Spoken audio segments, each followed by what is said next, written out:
It was a day that ripped through the heart of America. November 22nd, 1963, Dallas, Texas. 12:30 p.m. President John Fitzgerald Kennedy was riding through Dealey Plaza in an open-top motorcade. Crowds gathered, waving, cheering, hoping to catch a glimpse of the handsome young president beside his elegant wife. And then, gunfire. 3 shots pierced the air from the 6th floor of the Texas School Book Depository. Kennedy was hit. Texas Governor John Connally, riding ahead, was wounded, and First Lady Jacqueline Kennedy soaked in blood, her husband's shattered body as the motorcade rushed to Parkland Memorial Hospital. At 1 p.m., President Kennedy was pronounced dead. The nation spiraled into grief, but what followed in the shadows of that morning was something even deeper and darker. A name began to circulate, a man arrested just an hour later. A man who didn't run but lingered, who didn't confess but deflected. A man with a past of defection, deception, and obsession. Lee Harvey Oswald. Oswald didn't disappear after the shooting. Instead, he fled the book depository where he worked, and took a bus, then a cab, and ended up in the Oak Cliff neighborhood. It was there at 1:16 p.m. that Officer J.D. Tippit, responding to a suspect description, pulled over to question a man walking alone. That man was Oswald. Tippit never had a chance. Oswald drew a revolver and shot the officer 4 times. Tippit died on that street. He was only 39 years old. From there, Oswald slipped into the Texas Theater without buying a ticket. One of the clerks tipped off police. He was arrested inside the darkened theater, struggling violently. He yelled, "I am not resisting," and police brutality, as he punched officers and drew a gun. By 2 p.m., Lee Harvey Oswald was in custody. He was taken to the Dallas Police Headquarters, also the headquarters of the DPD, just to explain it simply. This place is also known as the Dallas City Hall, and he was processed on charges of murdering J.D. Tippit and soon after President Kennedy. The book and sheet read, Charge 1, murder in the first degree of Officer J.D. Tippit, and Charge 2, murder in the first degree of President John F. Kennedy. The prosecutor assigned to the case was Henry Wade, the Dallas County District Attorney, but Oswald never stood trial. 2 days later, on November 24th, as he was being transferred from the city jail, the unthinkable happened again.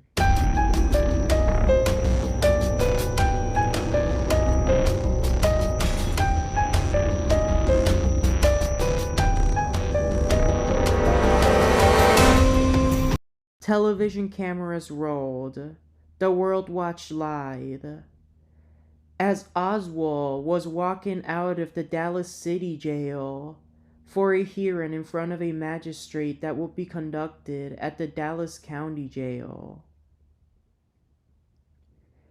He managed to walk out of the Dallas City Jail surrounded by officers, and was first taken to the Dallas County Sheriff's Office's headquarters in order to be processed before his hearing and have everything scheduled. Oswald did manage to leave the Dallas City Jail, but he was then taken back to the headquarters of the Dallas Police Department. There, authorities made sure that he could have his hearing properly scheduled. Then, on his way to the county jail where his hearing would be held, while Lee Oswald was in the basement being escorted out of the building, nightclub owner Jack Ruby stepped out of the crowd of press and law enforcement and shot Oswald in the stomach at close range with a handgun. Oswald collapsed, groaning. He was rushed, like Kennedy, to the Parkland Memorial Hospital. He died at 1:07 p.m., the same hospital, same emergency room, just 2 days apart, almost as if Oswald got his karma. Back to November 22nd. At the Parkland Hospital, trauma teams tried to save Kennedy. They failed. A Catholic priest administered last rites. Governor John Connolly, who'd been shot in the back, chest, wrist, and thigh, was stabilized somehow at Parkland and later made a full recovery. Meanwhile, Officer J.D. Tippit's body was transported to Methodist Hospital, where he was declared dead on arrival.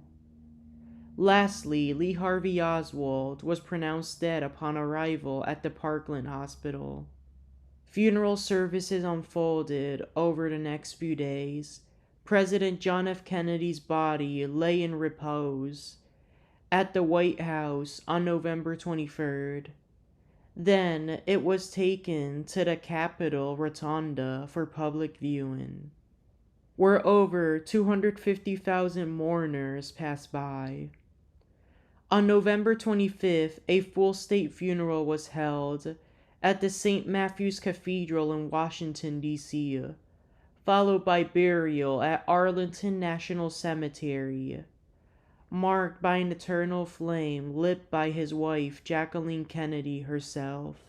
He was buried besides his dead child who did not survive birth, and minutes away from his brother Robert's grave. Tippit was laid to rest at the Laurel Land Memorial Park. His widow, Mary, stood by his casket with their 3 children. And then there was Oswald. Lee Harvey Oswald's funeral, by contrast, was pitiful. Held on November 25th as well, the same day as Kennedy's and Tippit's. Few people showed. His family struggled to find a pastor willing to officiate. Oswald was buried at the Rose Hill Cemetery in Fort Worth, Texas. No one eulogized him except for Kennedy haters. Reporters at the scene were asked to act as pallbearers. In the days following his death, Dallas police revisited an unsolved case from that earlier year, a cold case.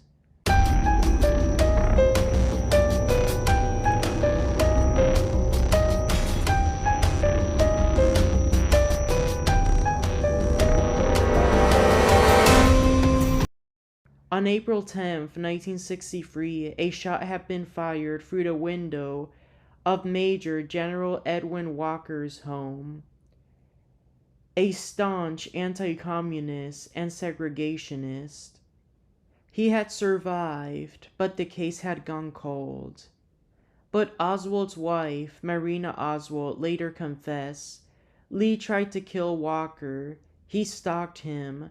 He had him posed with the murder weapon, a rifle. Backyard photos, now infamous. So Oswald was posthumously linked to yet another political shooting.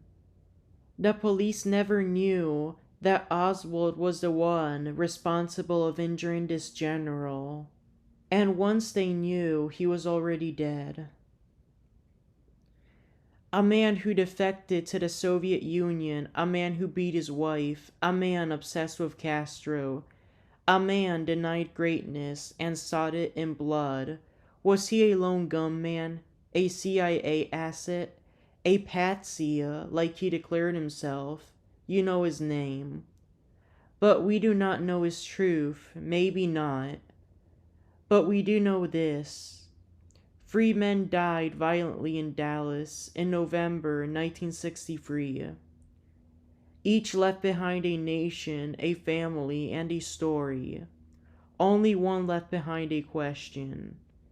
Thanks for listening to Strawberry Ink.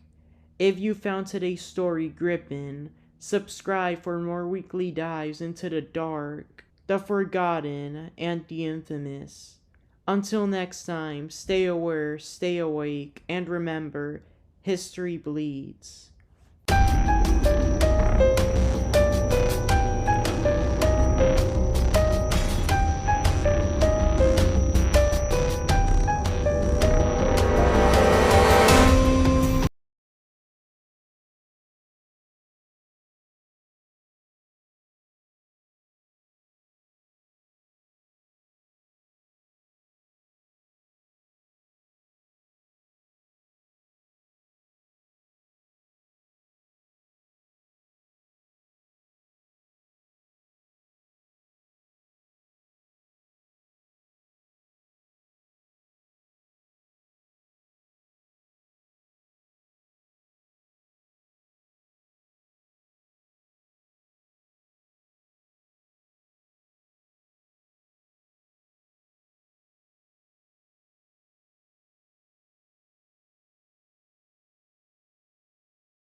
Please share this episode and the show to your loved ones, and have a good rest of your day.